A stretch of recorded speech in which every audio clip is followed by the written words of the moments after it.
एक दिन संध्या के समय भगवान गौतम बुद्ध अपने सभी शिष्यों को प्रवचन सुना रहे थे। इन शिष्यों में से एक शिष्य ऐसा था जो पिछले कुछ वर्षों से भगवान बुद्ध के पास आता, उनका प्रवचन सुनता और चला जाता, लेकिन पिछले कुछ दिनों से वो भगवान बुद्ध को नजर नहीं आया। एक दिन जब भगवान गौतम बुद्ध उस गांव से भिक्षा मांगकर वापस लौट रहे थे, तो रास्ते में उस शिष्य का घर भी पड़ा। भगवान गौतम बुद्ध उसके घर चले गए। अंदर जाकर देखा तो भगवान बुद्ध का वो शिष्य अपने आंगन में बैठकर कुछ काम कर रहा था। बुद्ध को देखते ही वो जल्दी से भगवान बुद्ध के सामने हाथ जोड़कर खड़ा हो गया। उसने भगवान बुद्ध को पीने के लिए जल और बैठने के लिए आसन दिया। बुद्ध उस चटाई पर बैठ गए और फिर उन्होंने अपने उस शिष्य से पूछा, तुम्हारे घर परिवार में सब कुछ ठीक है ना?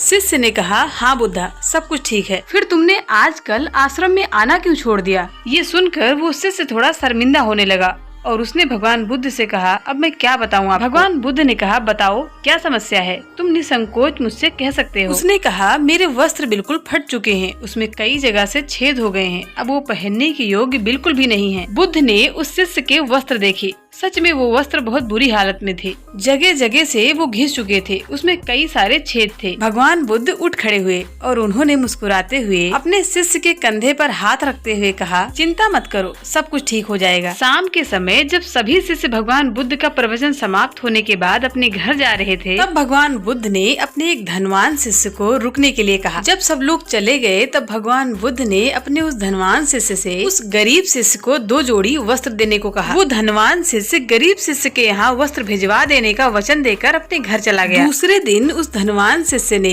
गरीब शिष्य के घर के प्रत्येक सदस्य के लिए 2-2 जोड़ी वस्त्र भिजवा दिए, जिसे देखकर उस गरीब शिष्य का पूरा परिवार बहुत खुश हुआ। दूसरे दिन जब वो गरीब शिष्य भगवान बुद्ध के पास प्रवचन सुनने आता है, तब भगवान बुद्ध ने उसे अपने पास बुलाया और अपने उस गरीब शिष्य से पूछा, क्या तुम अब अपने नए वस्त्रों में आराम से हो? तुम्हें कुछ और तो नहीं चाहिए? शिष्य ने भगवान बुद्ध के सामने हाथ जोड़ लिए और फिर उसने भगवान बुद्ध से कहा, पहले तो आपका बहुत बहुत आभार, और मैं इन कपड़ों में बहुत आराम से हूँ और अब मुझे कुछ भी नहीं चाहिए। भगवान बुद्ध ने आगे पूछा, अब जब तुम्हें ये नए वस्त्र मिल गए हैं, तुमने अपने पुराने वस्त्रों का क्या किया? शिष्य ने कहा, अब हमारा परिवार उसे बिस्तर में ओढ़ने के काम मिलेगा। बुद्ध ने कहा, फिर तुमने अपनी पुरानी ओढ़नी का क्या किया? शिष्य ने कहा, बुद्ध, अब मैंने उसे अपने घर के खिड़कियों में लगा दिए हैं। बुद्ध ने कहा, तो क्या तुमने अपने पुराने पर्दे को फेंक दिए? शिष्य ने कहा, नहीं बुद्धा, मैंने उस कपड़ों को रसोई में गर्म बर्तन को पकड़ने के प्रयोग में ले लिया है। फिर बुद्ध ने पूछा, तो तुमने रसोई के पुराने कपड़ों का क्या किया? शिष्य ने कहा, अब मैं उनका प्रयोग घर में पोछा लगाने के लिए करूँगा। बुद्ध ने कहा, तो तुम्हारे पुराने पोछे का क्या हुआ? शिष्य ने कहा, बुद्ध, अब वो पोछा इतना पुराना हो चुका था कि उसका कुछ भी नहीं किया जा सकता था, इसलिए मैंने उस पोछे के